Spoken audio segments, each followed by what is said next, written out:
Okay. I think we're live. At least I clicked the button which said go live, and it said you're live. So if we're not, there's really nothing I can do at this point. This is like We are live. well out of my hands at that stage. If there are that many layers of obfuscation, then there's no hope. Nah, all good. All good? Sounds good, looks good, everything Nice. good. And the stream? No, sorry, okay. Hi, Sorry, I it's just saw Casual myself. Friday. Yeah, exactly. It's Casual Friday. The idea that people want to spend their Friday evening listening to us is still really shocking and disturbing to me to a large extent. I'm really hoping it's some sort of like, what is it? Not time frame. My brain is so mush. Instead, time zone, not time frame, time zone arbitrage, right? Whereas for people, it's like either the night, or it's maybe earlier in the day, or they're on their way to meet their friends, and they're like, "Fine, I'll listen to Technical Roundup." And it's not people like actually staying at home on a Friday evening to listen to us. That's my hope, at least. What do you think? We're all just mega nerds that don't have a social life. So Friday is just not something that is Just very another day. different from any other day. Yeah, Yep. that's true. As always, get the FTX app. Support FTX because they support us. They are the sponsors of Technical Roundup. The app has altcoins, NFTs, and lots of other instruments that will make you poor just very slowly. You can also track your portfolio, but more usefully, you can hide your portfolio for those down days that, you know, if you don't look at them, they're not real, right? That's kind of how it works. So yeah, get the FTX app, best mobile trading app on the market. Feeless trading, easy swaps. You can capitulate into a bunch of different currencies and stablecoins at the bottom, if you so please, as well. Lots of functionality, all that good stuff. Go get it. It's actually very good. As always, like the video, subscribe to the channel. We want to get rid of this BTC parity. Ideally with the channel going up and not the market nuking. that would be our preferred recourse for that difference. So, click on stuff, comment on stuff. It helps. And maybe if we were decent content creators who actually took any pride in our work, Don, we would actually share this on Twitter and other platforms that we have a following. Like, hey, if you follow us, we have this baseline assumption that you want to hear what we have to say and follow our content. But we don't have that baseline assumption, do we? We're just like, look, there are some diehard Twitter, non-Twitter YouTube followers. They'll listen to us, but this isn't good enough to be shared with our broader audience. That seems to be our approach anyway. Every time we write Technical Roundup, it's like, oh yeah, good newsletter this week. We should probably share it. And then we just don't talk to each other for like 3 days until it's time for like Casual Friday or something. So yeah, maybe we can be slightly better at that. Because I've seen people share some absolute like dog shit content. And then they'll like retweet it, and then some idiot will be like, "This is the best thing I've ever read," and they'll retweet that idiot like commenting on, blind leading the blind, basically. Are you talking about this cryptocrat guy on Twitter? Yes, because he shares his content all the fucking time. So annoying. My feed is just him sucking himself off. No, I'm joking. That's not true. That's Trader Main's Twitter feed, in case you're wondering. Yeah. I guess he's so already. bad at that. I know his routine off the back of my it's like the back of my hand now. He wakes up, he checks the market. If there's something that's like remotely passable as a call or signal that he made, you'll see like 4 machine gun tweets. It's like, here's a retweet, here's a clip from my stream, here's a fucking clip from my toenails. It's just ridiculous. I love him, but Jesus Christ. Anyway, should we actually talk about stuff now, or just nonsensical rambling seems to be the preferred way of doing things? Who is this? Says Walt Winters. It's me. Who else could it be? Okay. So I've got news stuff. I've got market stuff. Which one do you want to do first? Let's do new stuff first. Let's do new stuff. I've got some headlines. It's like, not like mega interesting. Content. So the first one is that, I don't know if you saw this, crypto bridge Wormhole seeks, there's a 2.5 billion price tag / valuation on the most recent round they're looking to do. And also importantly, they're looking to do a token to come with it as well, according to the block. So raising close to 200 million, which would give them that 2.5 billion valuation. I'm going to control F the word token because I saw it come up somewhere. Token bridge. Yeah, buyers of the 750 million whole tokens, which I thought if OnlyFans came into crypto, that would be the name of their token. I guess these guys are ahead of it. But yeah, more, there was obviously, the reason this is important is because a couple of stuff, right? First of all, this is a massive price tag. Second of all, this thing got hacked for a lot. It was like 300 mil or something, right? Which we thought was a lot until obviously Ronin got hacked for twice as much. We're like, no, that's a lot. This was nothing. This was the fucking intro, right? Um, but anyway, it's Jump, very sophisticated crypto participants, and they're like a TradFi massively influential market making firm, which now has a crypto division, and they're making a big infrastructure bet on bridges and omni-chain future, if you will. And Wormhole is like their thing. They're the ones who bailed it out when it got hacked for 300 million or whatever that was. Now they're raising more money, big valuations. There's going to be token, etc., etc. And this is all happening while, I think Layer Zero just did another round as well. That's also a bridge, and they're competitors to say the least. So the reason I bring it up is obviously, news for those reasons. But in terms of like altcoin narratives, do you think maybe it's as 50 IQ, left side of the curve simple as, if the market's going to go up, we know where the private money is. The narrative seems to be really strong around bridging. Like we've seen the DeFi Kingdoms synapse with Crystal Veil launch kind of dominate the Twitter sphere as well. What do you think of the 50 IQ trade of like, look, there's going to be Layer Zero, it's got a coin, and Stargate is slightly different, but it's whatever, a proxy bet. You're going to be able to long hold when this comes to the market, and there's Synapse, a bunch of other stuff. Is it altcoin bridge season? What do you think of this narrative, or just anything I've rambled about there? Yeah, I think if the altcoins in general like act strongly, I think that's actually a good narrative to follow. It's like a good meme, you're right? gonna Yeah, I mean, you're gonna see the first one of them take off. Like if the narrative grabs hold, it's basically okay. You're gonna see one of them do well, and then you just either buy that or buy the other ones, and you're probably gonna do well. I think it's a good narrative. Yeah. Yeah, it's a good meme. I like it as well. What else have I got? No, I mean, that's really it.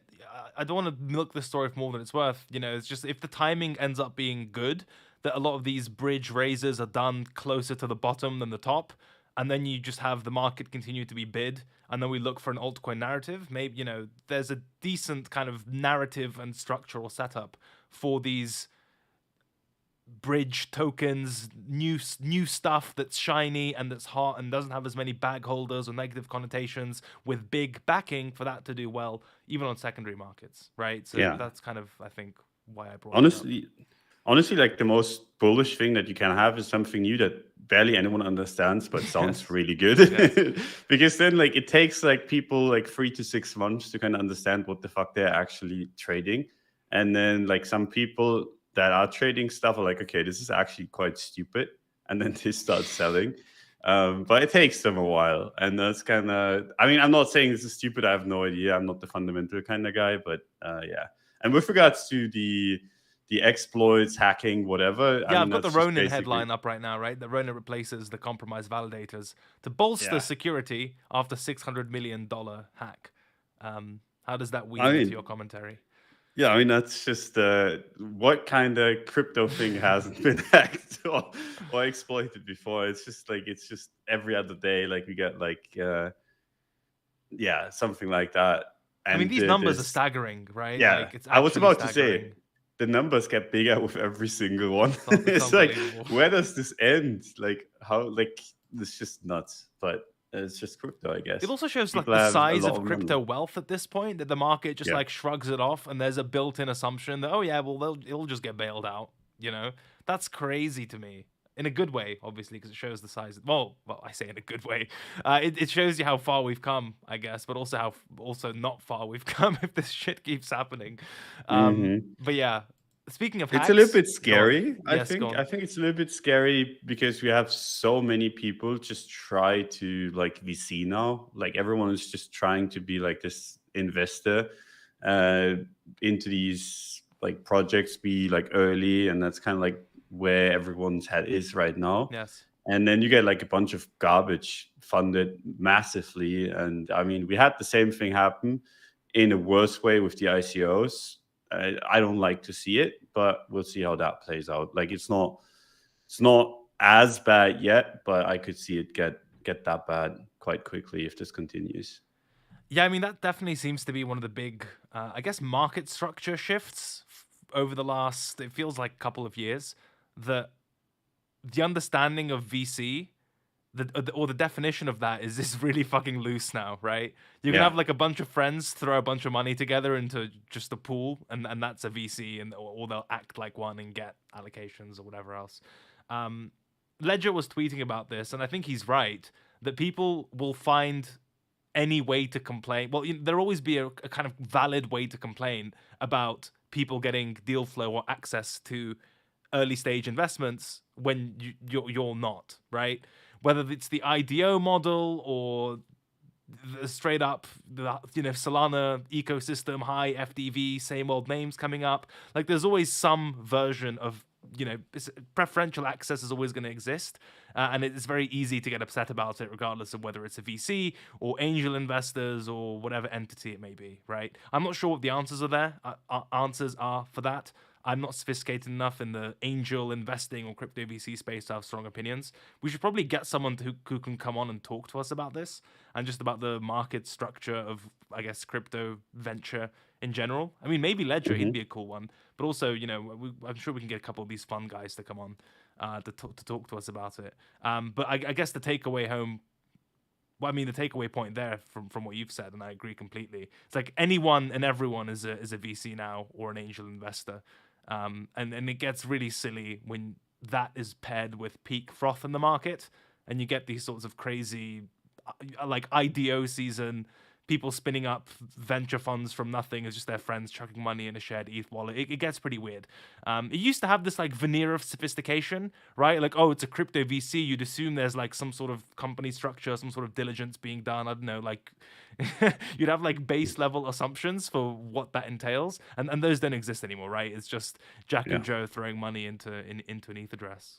I mean, people actually put money into Soul Starter and stuff like that. I mean, is quite what it big is, people right? as well. Quite big. Yes. Like, I think Delphi and Defiance. There's some pretty big names on that. And again, I honestly don't know enough about like Soul Starter to have like really strong views. I know where my gut feeling is, but if someone asked me to like full on justify it with like arguments and data, I'd have to defer to other people. But your point is well taken. Yeah, that'd be a fun podcast episode, right? Some sort of crypto venture market structure stuff. I think Yeah, I agree. we'd benefit from that perhaps more than our audience. Bored Ape Yacht Club confirms its Discord was hacked. And this happened to a bunch of other NFT projects as well. I think it's a classic kind of webhook exploit, and then you get permissions to post in the announcement server saying, oh, there's either a new mint or whatever else, approve this contract, and it takes your shit. Yeah, and Twitter users have warned a similar exploit on the server of Doodles, the bunch of popular NFT collections, and so on and so forth. I mean, dude, it's the apes being taken from people. Like, I don't know.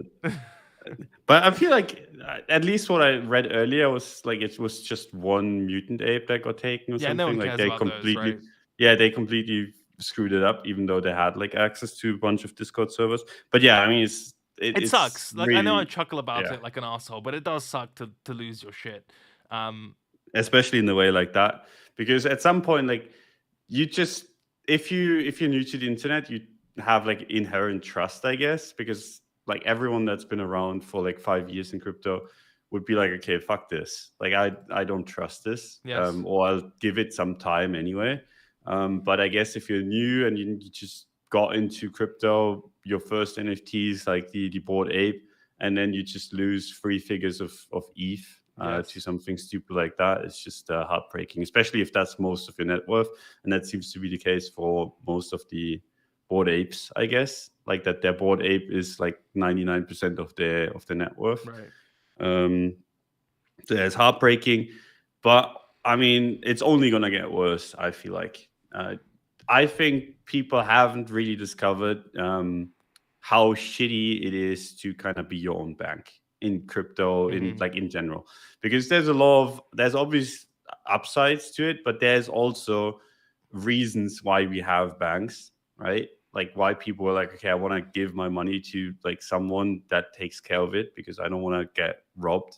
And I feel like people in crypto are starting to realize that like self-custody is quite, it's nice, has some upsides, but has massive disadvantages as well. And I feel like that's basically what we're kind of gonna be dealing with in the next half year to year, where people just get continuously hacked, continuously stuff gets stolen, and then at the end of the day, it's probably gonna end up making crypto more centralized, which is bad in itself, just kind of defeats the point. But yeah, people smarter than me will have to figure out a way to kind of make it all more safe. But right now, for the average user, I don't think it is very safe. Okay, you statist fiat shill. Inflation is the real robbery, you know. Okay, whatever. I just read the Bitcoin Standard. Just kidding, it's garbage. Don't read it. I did actually read it some time ago. I read it twice. It's a fantastic work of fiction. So if you're into that genre, I would strongly recommend.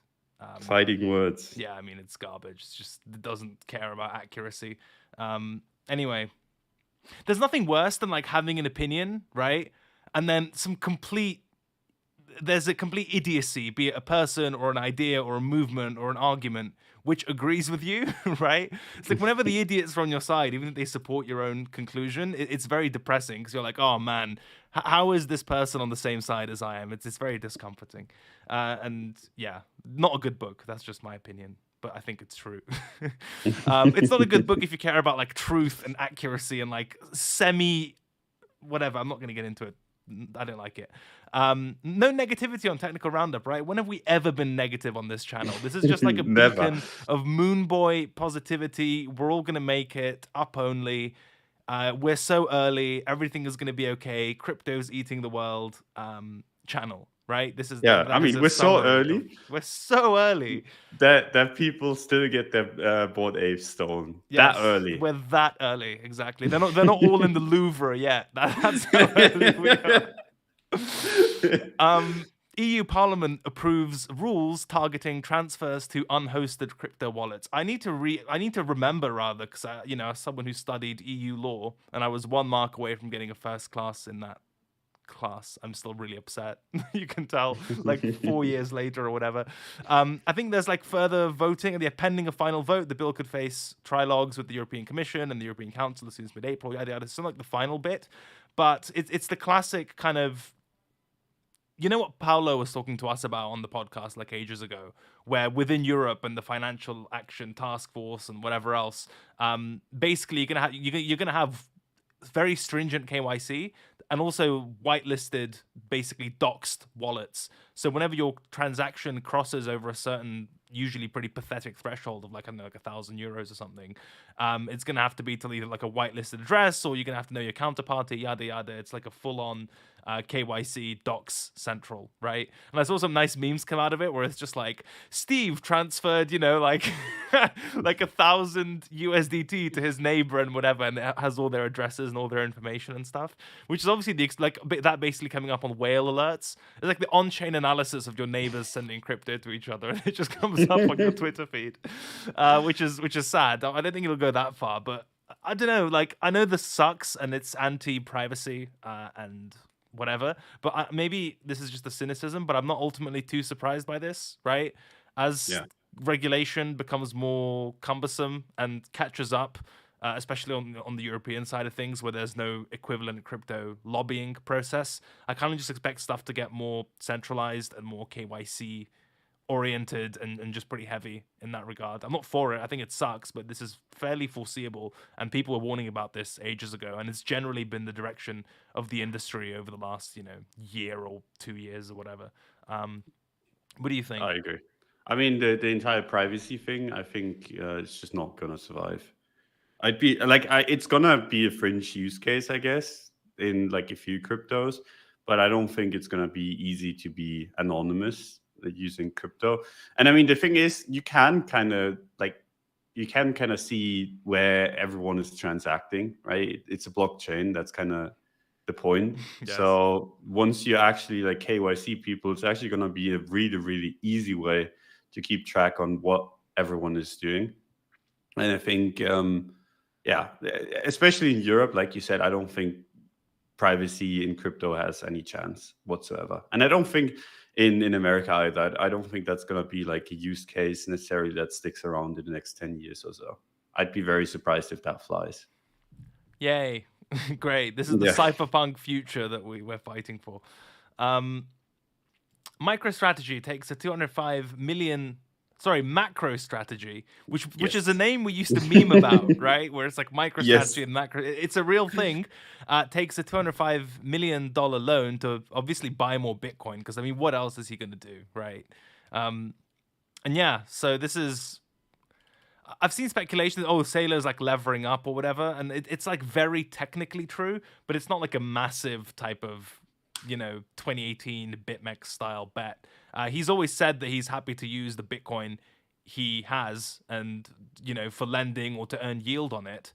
And then the follow-up question is like, okay, well, what would you do with that yield? And there's literally only one thing that Sailor does, right? Which is buy Bitcoin. But So this is yeah. just like a supernatural type of progression for MicroStrategy, MacroStrategy, medium strategy, whatever. It's probably going to run out of names at some point. Funnily enough, this happened at like what was the local top, which was subject of As many good usual. memes. Yeah, Yep. I don't think he's deployed it yet, has he? I think they agreed on the loan. I don't know if it's been deployed. I yet. haven't seen it be deployed. Like we would have seen it on Twitter. I haven't followed up on it, but I'm pretty sure we've seen it on Twitter. Usually he does deploy it immediately. He's pretty so quick, right? Yeah. Yeah, He's like got he a bit of usually FOMO. promos and maybe he's learned because he every single time he buys the top. Yeah, Of whoever's whatever. been doing his execution is like fucking hell, man. Like I don't know, it's always the top of the range. It's mad. Any thoughts on this? I know it was kind of dominant in the headlines for a bit, but this ultimately isn't too surprising, right? He's got a shit ton of Bitcoin. Bitcoin normally just sits there. He wants to do something with his Bitcoin, but why not lend it to get yield? You get yield, and he's going to do the one thing he knows how to do, which is buy more Bitcoin. Yeah, that's I kind of think it, right? I don't think there's a big strategy to it. He just wants as much Bitcoin as possible. And if that means he needs to use his Bitcoin to get more Bitcoin, he's going to fucking do it because Yeah. He's basically just gonna he's either gonna ride Bitcoin to the top and be the hero, or he's gonna be losing it all basically. And I think that's kind of he's made that bet pretty much in his mind. I'm pretty sure he's just like, I'm gonna try to buy as much Bitcoin without being able to be liquidated basically. And I'm not like, that's not necessarily the worst thing in the world as long as he keeps to his risk profile. You don't want to see like Bitcoin go down to like whatever 20K and he gets liquidated on like stuff, which won't happen at this point anyway. Like it'd have to go much, much, much lower, which just seems unrealistic. So yeah, I don't think like 200 million is quite a bit of money, and he's been like buying a shitload in general. So like he's definitely been pushing price up, but I don't think he's in any risk. Same. It's just a net positive basically for crypto price. It's not positive for me as like someone that wants to see like Bitcoin not be as centralized. Like he has a shitload of Bitcoin, he can do whatever the fuck he wants with it. That I don't necessarily like, but for Bitcoin price, it's not a bad thing. Because people always tend to say, okay, this is bearish, like he's buying, this is bearish because you're going to get liquidated or whatever. But that's very, very unlikely, as far as I understand anyway. The final bit of news before we talk about Luna and UST. And this is just like classic narrative that really hasn't budged. Crypto skeptic gamers review bomb Storybook Brawl after FTX buys it. I don't know if you saw this. FTX made a acquisition. I think they've got like a specific like gaming sector and head now and hired someone for that. And, they're trying to expand into the gaming space. And Sam went on this like podcast panel thing, and he was very clear, which is something we've spoken about as well, that like the game needs to be good, right? And also, and the second premise he made, the second argument, which is that if you don't want to interface with blockchain stuff, you shouldn't have to either, right? And both of those sound like super reasonable to me. But basically, obviously, the game got review bombed because crypto, it's not even like an NFT angle to it, as far as I can tell. It's just the fact that they got acquired by a crypto exchange and there's like room for blockchain functionality. That's it. That was enough to nuke it and for people to completely switch off their brains and completely bail on something I think they enjoyed previously. This is still really crazy to me. I don't know, man. Like I understand the appeal of a knee-jerk reaction to this kind of stuff, and as I've argued before, empathetically, that gamers have been getting shafted for ages. by like microtransaction culture, loot box culture. Games coming out in half finished states and then basically being patched into a playable state like a year later, if that. Like, there's been a lot of garbage going on from especially big studios, but I don't think that entirely justifies. So, like, it's fine to be skeptical about financialization of your favorite stuff. I think there's plenty of precedent for that, but I don't think it matches the average magnitude of the outrage that we see when it comes to crypto games, blockchain gaming, NFT gaming, whatever, anything of that sort. Like, it just gets, it's like a complete social media obliteration, review bomb, the whole thing. It just seems disproportionate to me, Yeah. I think it's a way to feel good about yourself without actually having to do much. Because, like, the thing is, like, people have some enemies in their head, right? That they hate. Like, it's in America, it's easy with, like, people hate Trump or people hate Biden, and you have the same with like Russia right now, right? People hate Putin, but you cannot really do much about it, right? Because you can just say, okay, Putin is like an asshole, but that's like, and you can join the Foreign Legion, right?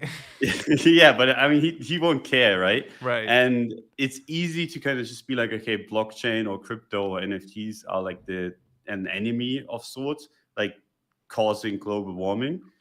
And then you can just go and actually do something, right? You can be outraged with your peers and then just kill everything in that sector that wants to kind of interact with your niche.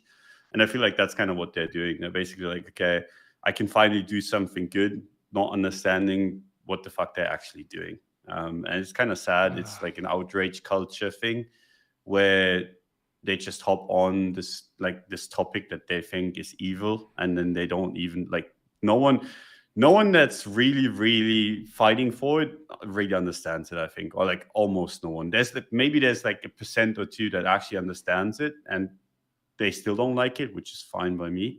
But yeah, I've never understood this outrage kind of culture where you're super outraged by something that you don't quite understand. It's like, I've the seen fuck are you one doing with your person life? make this argument, and I think I think it was Moon Overlord actually, and he kind of threw it up as a passing thought, but it's really stuck with me. And he was like, "Well, what if there's no comeback from this?" Right? As if it's like the hate and the vitriol and the natural aversion towards blockchain and specifically like NFTs with gaming is so large and so intractable that just becomes unavailable as like a audience base, customer base, user base, whatever you want to call it, because there's just not going to be enough pull to get people away from their natural instincts to hate it. And it's not about, oh, well, they'll come together or they'll learn eventually, or the Satoshi quote, I don't have time to convince you, yada yada. What if they just fucking hate it so much that you never reach like that threshold or shelling point to get people interested? Do you think that's a possibility, or are you like a technology maxi where it's like, no, everyone will come around, we're just early, we're so early? No, I actually think it's very possible, and it's going to cost a shitload of money to repair, if it's even repairable. Yeah. Because I think what has to happen basically is someone big enough in crypto that can afford to kind of sponsor like an amazing game has to go out and actually give like a studio a shitload of money, like a decent studio, build like a crypto game that is like really good, built by people that actually matter, like that, like by devs that are well known in the space, and then go on like this massive kind of propaganda Yes. Please hire thing. me. Yeah, and then just like hit that out of the park, make it really amazing, spend millions and millions of dollars on it, and then maybe the opportunity presents itself that actually people actually look at it and are like, okay, this is actually quite cool. But I think it's very much an uphill battle, and I don't think you're going to see just like a random crypto game take off just because the tech is so nice. I don't think that's like, we're way beyond that. The kind of reputation that we have in crypto has been tarnished big time, and I think it's a big problem. So yeah, we'll see how that turns out, but I'm pretty pessimistic on that front. I think there's a good chance that we have enough rich people in the space that they can kind of like make something happen, but it's an uphill battle for Just sure. brute force with money. Yeah. But the thing is, it just feels unfair because it feels like these blockchain games or whatever, they're undoing the evils of like AAA studios and other like incumbent gaming companies. It's not like we've had a ton of really big successful, blockchain games or NFT games or crypto games more broadly, and then they've gone on to like either betray their audience or disappoint them or whatever. The whole point is that there's no real, or at least high quality precedent for any of this stuff, right? So the natural aversion towards it isn't that well deserved or earned, and it just feels like they're trying to claw back all the evils done by the AAA incumbents in order to even get in the room. And as soon as they do, they just get like review bombed and deleted and whatever. It's shitty. Final point I'll make is you can see in my tabs here, I've got a tab called Insights. And what I do is as I scroll through Twitter or Gmail or emails, whatever type of stuff, or just articles, I'll normally just bookmark stuff that's interesting, and then I come back to read it and maybe make notes. I never make notes. I'll just go back to read it and try to feel intelligent. As you can tell, a lot of this stuff is about Terra and UST and their Bitcoin purchases and Anchor Protocol and just all of this means and the possible implications from building up the treasury as they have. And how the peg works and all that kind of stuff, because it's very relevant, especially when you've got such a big net Bitcoin buyer in the market operating on this. I know you read a little bit about it as well. Yeah. Do you have any like unqualified opinion, gut feelings about, I guess, just UST in general and Luna, and also just the specific reserve holding that much Bitcoin and having such a big player in the market with which would be the largest treasury after not including Satoshi himself? Yeah, I have a few opinions. That was just my way of saying I haven't done the reading, basically, in case you were wondering. I mean, I have a few opinions. Some of them I just don't want to say because I'm afraid to get bashed on Twitter. Oh, cool. Yeah, okay, fine. But in general, I feel like I don't like, and I mean, I said this earlier with Sailor as well, right? I don't like when we have a lot of Bitcoin in centralized hands, basically. You don't want to have the entire thing be at risk just because one person decides to make like an all-in bet, right? You don't want to have one person be able to push price to basically zero if they sell it all. And I mean, we have like, if this kind of continues and gets as big as kind of advertised, it's a little bit scary on that front.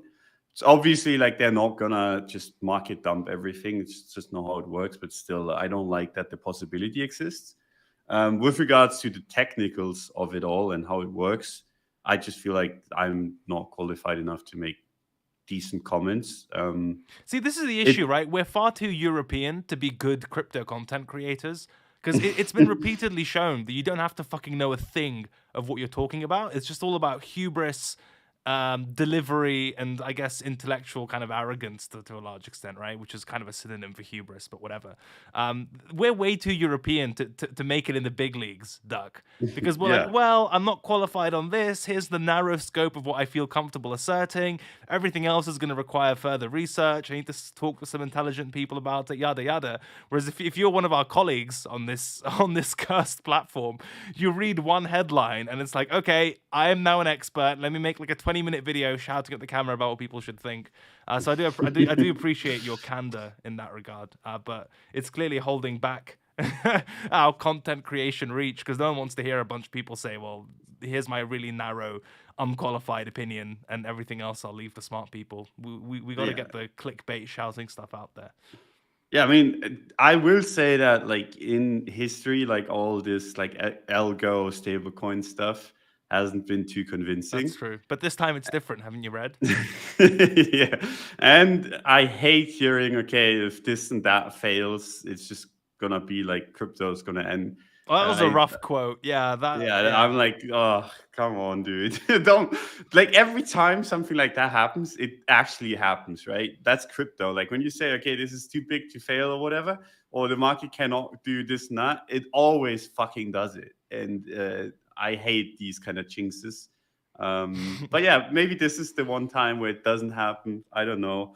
It doesn't make me particularly like mega bullish, like long term, but it's obviously a bullish thing short term, because you have a buyer sitting there buying, and you have a bunch of sellers that are afraid to sell because they know that prices are probably gonna go up while this guy is buying, so they just hold off. that's why I think the kind of current move is so important, because if we actually stick around long down where we are right now, it kind of starts defeating that narrative, right? Defeating the, okay, prices are going to go up, we can sell higher narrative. And then I think selling actually is going to kick back in again. So it's important that this kind of narrative, this, oh, okay, Do Kwon is going to keep on buying, Sailor is going to keep on buying, that actually pushes price up, because if it doesn't, people are going to start selling. And where we are right now, we really don't need that to happen. Well said. And that takes us quite nicely to the line make boing part of the show, which is why everyone watches this. No one actually cares about our opinions, right? We're talking about like self-custody, regulation, and NFTs and all this other stuff. It's like no one cares what we have to say about this, Don. They're here to watch us draw stuff on charts and come to like probabilistic inferences and assumptions about what may or may not happen, which ultimately result in maybe up, maybe down, and they feel like slightly smarter because maybe we drew a box differently to how they drew it. That's it. That's all there is. Pack it up.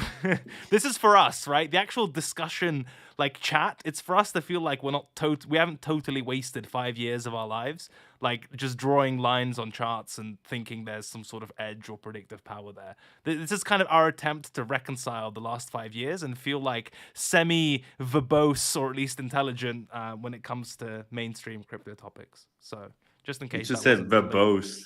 That is very, very intelligent. Verbose is very verbose, yeah. So look, this is what's happened, right? The market broke out of this massive range we talked about. It hit like an area of resistance. I know you don't love this monthly midpoint, and I totally get why. For me, it's the fact that it's the monthly midpoint, and then just a bunch of the boomer moving average stuff lined up there as well. So that was kind of enough-ish confluence for me to at least have it on the chart. And I know it also falls in line with the cluster, which you don't totally hate, that green boy at like 46, 47, and so on. The price action, I mean, look, it ripped up from the lows. This really looked like it was going to set up for a continuation leg from the 47 level. And I was actually watching the footprint when this was happening, and they really tried to force the breakout on this thing. And it just got completely soaked up. It looked really ugly. If you're watching like Bybit, it wasn't pretty. And then you had this dump, and then obviously after that, like a very sharp reversal, almost completely erasing the dump on BTC.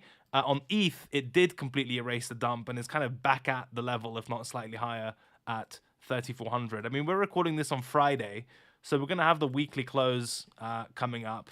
So do you have any, well, I guess both, right? Weekly close projections / what would be signal, and then also any commentary on the intraday sharp reversion, if you will. And also just a final bit of context there. This was, a decouply, such a cursed word. It was a decouply type of bounce because stocks opened and nuked, or at least moved lower, and Bitcoin did this. So what does all of this mean? Weekly close, low time frame bounce, decoupling, maybe up, maybe down. Yeah, so we are going to probably close the weekly below resistance. I don't think we're going to break it. Is it the cluster boy? Yeah, the cluster boy. See, this is what I mean. 5 years of full time in the space to talk about the weekly cluster boy. Like, it's over. It's over, yeah. But I think we're going to close below that. And the low time frame stuff is actually interesting, because I think what happened basically is we sold off because we were at resistance. I talked about this on Wednesday, actually, that we had resistance on the S&P, Bitcoin, and ETH, and we sold off because of it.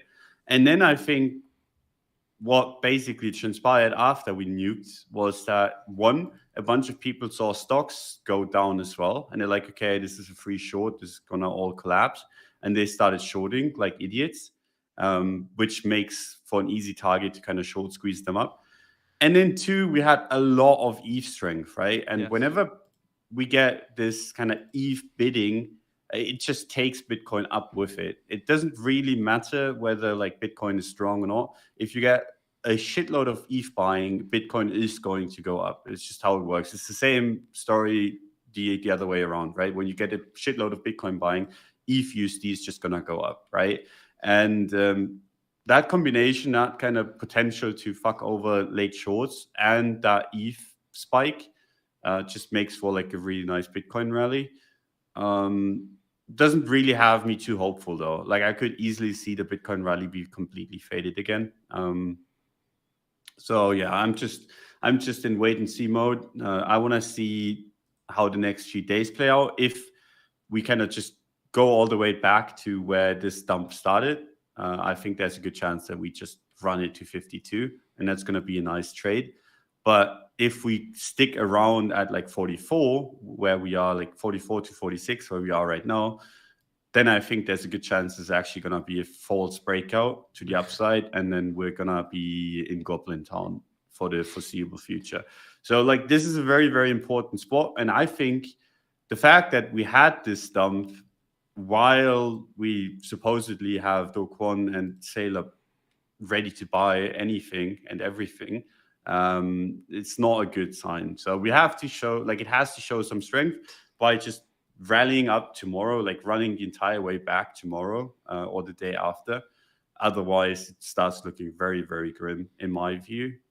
So yeah, if you like super bullish, you bought 44K, you can hold on to that, I think. Yeah, I was gonna say, what do you think of that idea that, look, you're over analyzing this? It's essentially, it came back to flash crash. I mean, it wasn't really a flash crash. It was very painful watching it unravel. But you got like a quick retest of the breakout level. It doesn't need to be that big, right? You got a quick like retest of the breakout level. Market bounced, and I mean that's it, right? The most important test. It seems to be a good reaction, and it survived and didn't turn into some sort of like deviation, failed breakout type of thing. What do you think of that argument? Yeah, I mean it's a decent argument. My gut feeling says it's something else, Okay. but my gut feeling could be wrong. This could be fucking last night's sushi instead, right? Yeah, but the thing is, I talked about the 44K support, and that's really strong support for exactly this kind of move, right? Yes. You move into it, you immediately shoot back up. That's totally fine. It's just if you didn't buy there, like if you didn't get filled at the support level, and I mean, I had it pretty much exactly where it hit on the chart. Pretty much everyone had it. Did you get filled? Most? No, I didn't. I Oh. didn't even try to. But if like everyone had that level on the chart, and if it runs back up towards like 46, 47, 48 in that, like in the next 2 days, I think there's like I'm probably gonna just buy it and hope that it's not gonna just fall back down again, Yes. because that's gonna show me that there's strength there. Because I didn't really feel too comfortable buying the level itself, because I mean, yeah, I didn't see too much Bitcoin strength in it. I saw ETH strength, and I mean, I could have chased ETH, but yeah, just didn't do it. I'm still recovering from my holidays. I want to take it easy for a little bit. The basic duck idea is, if it comes up to a point where the erasing the breakdown looks likely, that starts to make a really good case for, even though it wasn't pretty, support holding, and that would likely take us to the 52K level. And then obviously if it drifts back towards the lows, it's cooked / ugly, and you could probably tighten this up to the engulfing candle or whatever else. But in any case, the basic idea would be, and again, it's not to like buy the level from the underside, although I don't think you'd be against that idea. In general, it's any acceptance through the breakdown point of 47K. You can at least start to make a bet that some sort of intermediate low is in, and then that takes you to a higher time frame. 52K, but obviously if it gets stuck there, I guess you won't be a huge fan of that. And at the same point, if it falls back within the breakout level, that would be pretty hideous, right? Yeah. And it's time sensitive as well. So if I bought 44K, which I really could have, and I really like, I mean, I don't really see a problem with it. If it doesn't rally in the next 3 days, that's basically invalidation for me already. Because like the worst thing that you can have is a really, really significant breakout. Just come back to your level and just chill there. It's like it's a recipe for disaster. Most of the time, just means okay, that breakout was garbage, and people are holding on to hope, and they get run over really, really hard usually. So it's time sensitive, which is really nice, right? So like as like someone at long 44K, if you are one of those. You have a pretty nice setup, because you know exactly, okay, your trade is valid for the next 2 or 3 days. If it doesn't move, you can just close it, and then you're good. It also has like a pretty tight stop loss, basically, because if we go back below 44, the low that we made, it's probably cooked as well, because like I said, it's time sensitive. So if you go back down there, it's probably going to take longer to come back up. So your trade idea is cooked as well.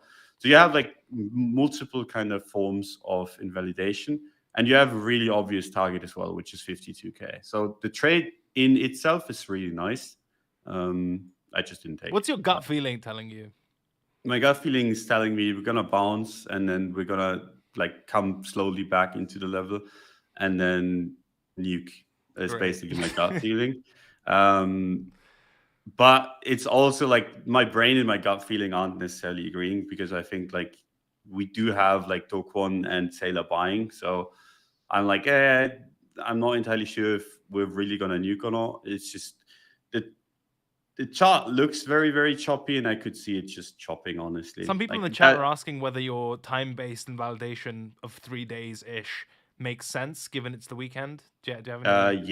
Yes, it still makes sense. Okay. Because the thing is, like, because basically this strength, right, that we need has to be crypto specific. It's not like people can buy crypto on the weekend, right? It's not like no one, like Do Kwon and Sailor, they've been buying on the weekend before, as far as I'm aware.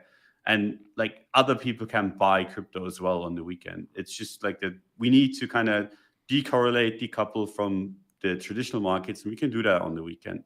If we just chill now and do nothing the entire weekend, I mean, then you can kind of pray that Monday the S&P mega pumps, but otherwise it's just lockstep again, and then like your edge in crypto just goes away, and then you don't really need to chart crypto anyway. So I need to see crypto specific strength, and that can happen on the weekend as well as during the week. So I think it still makes sense. And the chart setup doesn't make much sense to me anymore if it takes too long. So it's not just, okay, crypto specific strength, but also the chart just looks shit if it takes 2 or 3 days, even if it's the weekend. The And the setup, Sorry, go on. And the setup is based on, at least partially based on the chart, right? So if the chart looks like shit and invalidates your idea, and a part of your setup is based on the chart, I mean, why bother? The non-Daquan argument, the non-Sailor argument, is that everything ripped up, right? And there was a pretty strong recovery on the S&P and other risk indices, whatever. And so that this was just like a correlated move with the extra fuel, if you will, of the market being wary to fade it because of this spot buying, right? Or expectation of spot buying, or both of those things.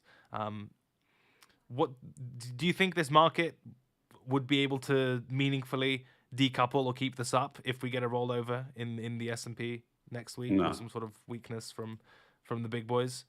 I think we're gonna mega nuke if that happens. And the S&P's at resistance, right? So I'm not if you go on the weekly, I'm not a fan of I know. I usually, like, I hate drawing lines on the S&P. I find it incredibly stupid most of the time.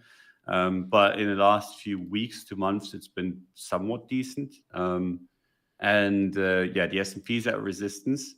So if your kind of hope is, okay, crypto is going sideways on the weekend, and then on Monday, maybe the S&P saves us, then, I mean, it's like, for me, that's like a 50-50 basically. Yeah. And then you're just betting on the wrong thing. So that makes sense. Someone asked what my gut feeling is. My gut feeling is that like the easy reversion trade is complete. And that's not even like as much gut feeling as it is sort of eye test, right? Where you have like a pretty big range of resistance, support, and then the mean, and the market was oversold, if you will, at the low, and then you get a very one-sided rip towards the mean, along with a historic, really strong bounce in a market with which we've been very strongly correlated, the S&P 500. And so the meat of the move, or the easy part of the trade, for me is done, and it very much goes into coin toss territory now as to whether there's enough to get continuation, whether the S&P can continue to show relative strength and squeeze closer towards its all-time high. I think it's like 4% off or 5% off or something, etc., etc. It's just like as soon as all of this stuff got hit, for me, any real kind of clarity vanished when it comes to direction. And then I think you have to kind of just be a bit more reactive moving forward, which is to say that basically, I totally agree with the Ducks upside scenario. If that reversion bounce, if you will, wasn't the top, and you do get a high that finds acceptance, I think there's a really clear move towards these highs at the very least. You get another leg. I still think that's a great leg to de-risk in general. It might be a bit early, but I get from just like a structural point of view, I wouldn't criticize anyone for taking that trade. And the other thing on the reactive side would be, as before, any falling back within the range, sort of back below 44k, below this big shelf, especially now that we've had like a lot of trading there and the bounce taking place there, that would be unacceptable and would be a really good trigger to shift bias. So my TLDR gut feeling is the easy stuff is done. This is your range now between 43 and 47, which is really tight. And then, we've got like legacy stuff coming up, whatever else. It's much more coin toss territory / be reactive on direction from here onwards, because the meat of the reversion move seems to have played out. Yeah. One thing that I want to be saying is that I don't really see a good reason to be bearish. Yes. Because there's a really good spot to be bearish, and it's just a few grand below where we are right now, right? Because if we start falling below 44k again, like you said, I mean, be bearish, be very, very bearish until we reclaim it again, right? And that's very, very unlikely. We've seen how these kind of setups play out, right? These false breakout. Yeah, so like, it's much, much easier to be bearish there, and you don't have to be the early bear. I think most early bears get completely rinsed. It's not really a good long-term strategy. You can just as easy be like someone that feels like it's late, but it's really not, right? So, for example, people try to be bearish from 60 to almost 70k, and then you get stopped out, and then it was much, much easier to kind of just be bearish after 60k broke to the downside, right? And people were like, okay, you're already way late. It's down like 20% or like 15 to 20%. Yeah. And then it went down like 50%, right? Or almost. And I think that's the same here. You don't want to be bearish. You just, like, if anything, you want to be cautious. And I mean, I said this on the Wednesday stream as well, like everything headed into resistance. Makes sense to be like a little bit on the cautious side of things. I still think it makes sense to be a little bit cautious, but the bull side makes more sense just based on the fact that invalidation is so close and the bears kind of get the action below 44k. How does that work for ETH? Do you have equivalent levels or structure or whatever else? Oh, ETH's just mad, man. ETH's just so strong that I would not want to be like too bearish on it. Yeah.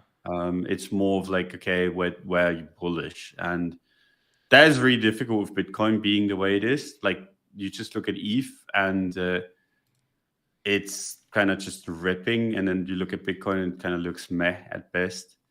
So ETH. Yeah, I mean, ETH BTC looks decent as well, right? ETH does. BTC just kind of reclaimed the ascending triangle that it lost. Was that a week? Yeah, it's a weekly trend line, right? Yeah. So it reclaimed that. It's probably going to close above. I mean, it's 2 days to go, but it's probably going to close above. And then, yeah, it just starts looking really good, which is a little bit weird because, like I said, Bitcoin isn't looking too strong. It's not looking too bad, but it's not looking too strong. So ETH is one of the ones where if you see Bitcoin, and I think we've talked about this like in the last couple of weeks, when you see Bitcoin be strong at support, you just buy ETH instead. And then you just go out on the risk curve. When you see Bitcoin at support, you're buying like Elon sperm on BSC. Yeah, I guess what I want to say is that the ETH bet is an easier one to make. Like, you have way less risk than on the really shitty shit coins.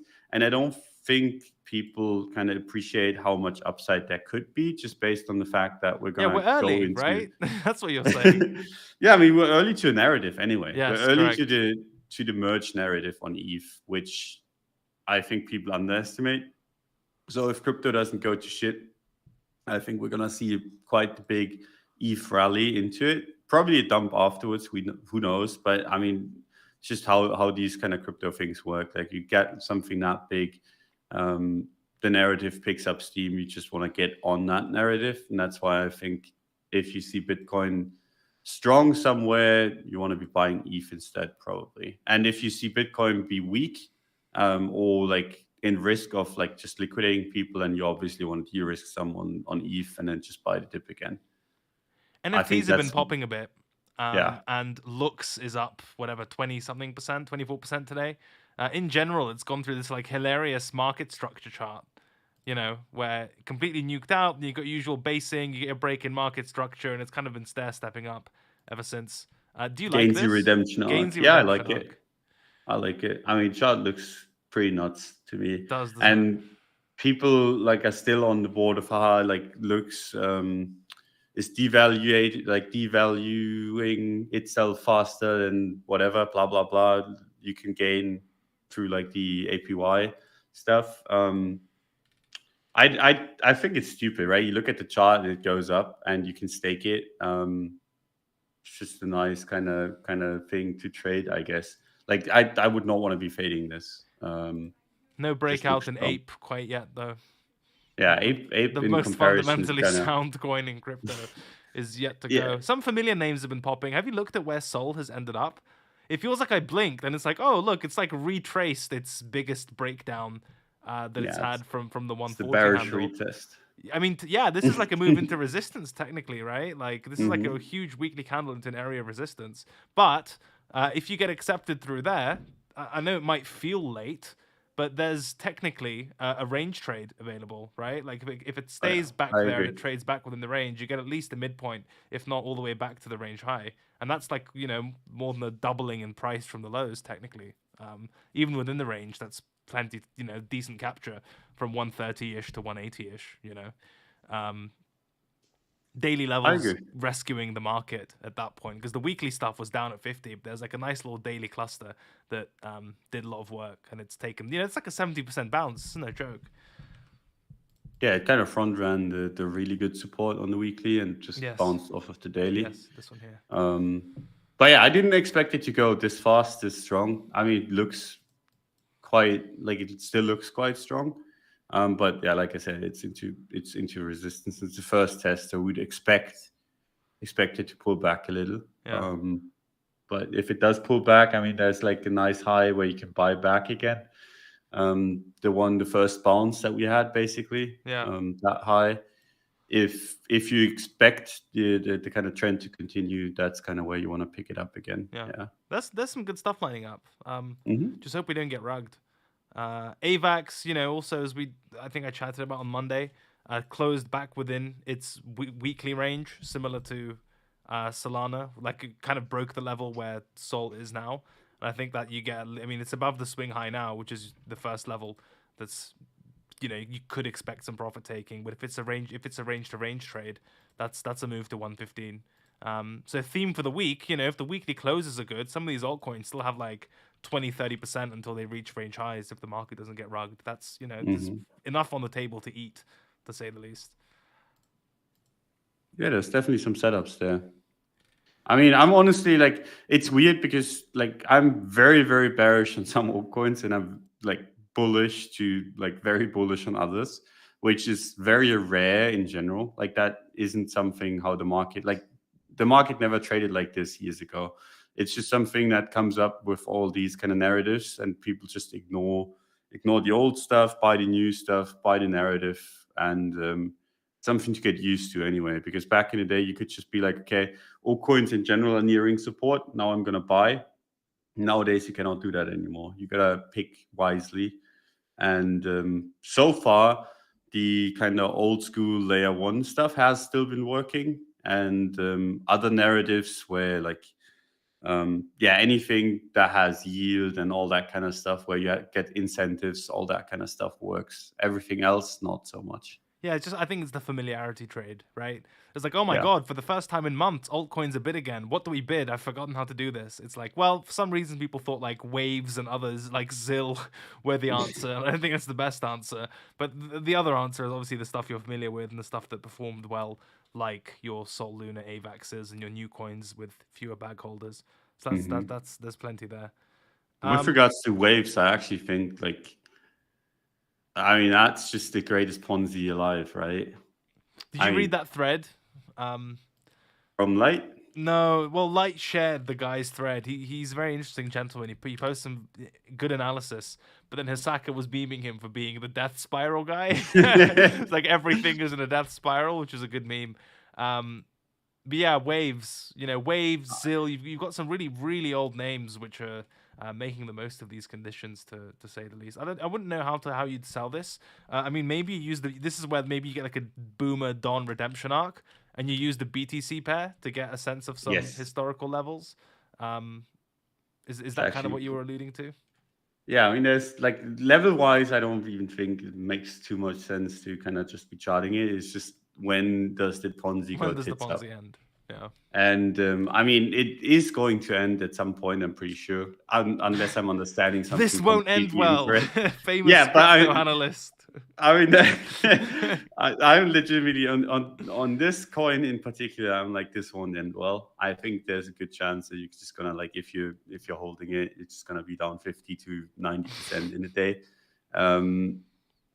Maybe I'm wrong. It's not something I would ever touch. There's other stuff that you can trade. I mean, Solana, for example, has made a big move, and I'm not big on Solana either. But like, there's other coins that you can trade that are flavor of the month, where you don't have Up the risk of. 25%. Yeah, exactly. Where you don't have the risk of just being down 50%. Like, you go to sleep, and then suddenly like your spot holdings are liquidated, and you're like, what? Yeah. Yeah, that's kind of my feeling with Waves. But yeah. Good. I think that's plenty. Is there anything interesting in the chat? Areas in particular? I think it was about Waves. Looks like Dogecoin, yeah. Do you think ETH strength has a spillover effect on BTC next week? I think if it sticks, yes. This is kind of what Duck was alluding to. Yes. Like, the majors can basically drag each other if they're strong or weak enough. Unless Yeah, you're but really the thing late is, cycle or really early cycle. and the one thing that you have to keep in mind, if this continues, right? If ETH pulls up the market, we know how that ends, right? Like, if it's Yeah, in a just flippening, ETH, right? yeah, it ends with everything being down 30%. But ETH can still double till that happens, right? We've seen that before, where it's like the entire market looks like shit and ETH runs 50 to 70%, Yeah. and then We pay for it everything. later. Yeah, we pay. And this is always like, if Bitcoin is weak and ETH pulls the market up, we are going to get the bill. It's just something that you have to keep in mind. It's something to watch. Like, if you see Bitcoin slowly grind up in the next few days because ETH just goes to $5,000 or something, then be a little bit on the careful side of things. But if both go up together, or if Bitcoin shows some strength at least while ETH pulls it up, then that warning obviously doesn't apply.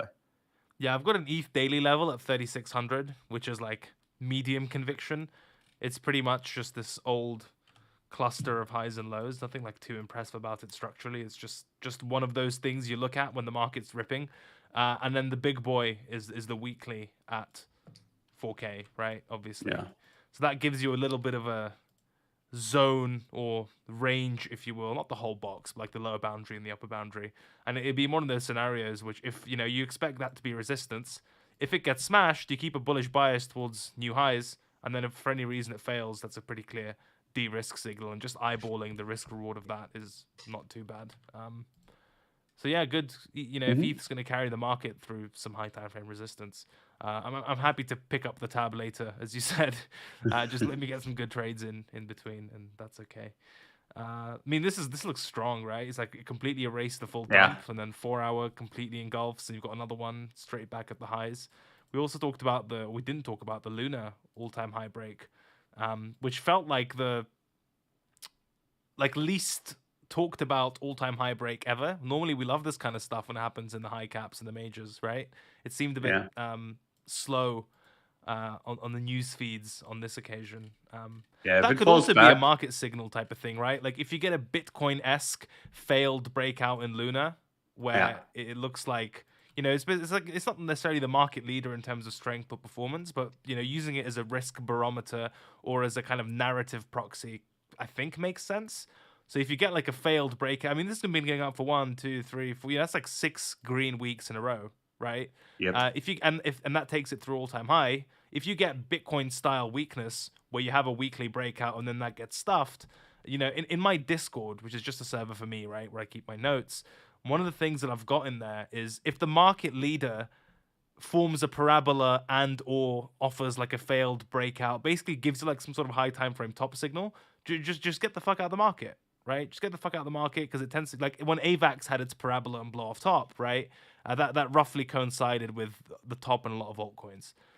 So if you can kind of have your pulse on the kind of stuff that's doing really well, and then using that as a maybe faster moving proxy for measuring flows or risk, you can be in a pretty advantageous position. So I want to see Luna not do that, ideally, because that would suck. Sam says, no, in capital letters. A lot of coins have independent functions. Ah, my sweet summer child. Yeah, they do, but the thing is, if the market's going to be volatile to the downside, the correlations converge like towards like 0.99 or 1. Like nothing survives the majors getting wiped out, which is why you kind of have to pay attention to what they do. There's my nice answer. I don't know if I'm take it and take it another direction. So you're right, but not for the reasons that you think. But the thing is, you can't even blame him, because we have to relearn this lesson literally every single market cycle, right?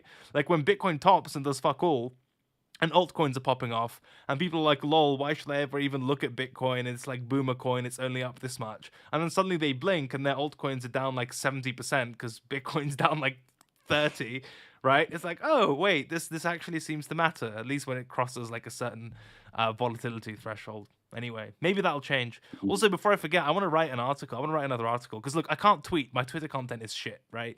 Like, I don't know what to put on that website. Do I put jokes? Do I put short-term charts, thoughts? Like, I've got no idea. 5 years of my life, I just don't know what to do with it, right?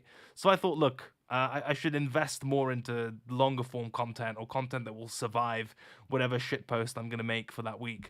So I want to write an article about like what bear market PTSD means, and the different types of bear market PTSD, and also my prediction for what the next bear market PTSD type of thing is going to be. And my guess is that it's going to be the whole rotator narrative. The people are going to buy the strongest performers of the entire year, like early in the next cycle. Are you playing with your mic? I'm about to put my head through a fucking wall. I can hear like infinite tapping. Is that you? No, yeah, it is me. I'm just you. trying to fix it. It sounds fine, I promise. Yeah, my version is essentially that rotating became so popular so late in the cycle. The idea that you just don't hold anything, nothing is real. You get like one pump at a time and you hold on to it, and then you cerebrally move on to the next one. Our version of bear market PTSD was like the BART chart pattern, right? Where every single breakout was suspect and not to be trusted, and it's going to come straight back down. It's impossible for it to trend, etc. And a lot of people kind of underperformed the trending conditions because of this built-in scarring that whatever goes up must come down, and oh, by the way, it's going to come down immediately, right? And it's not allowed to go up.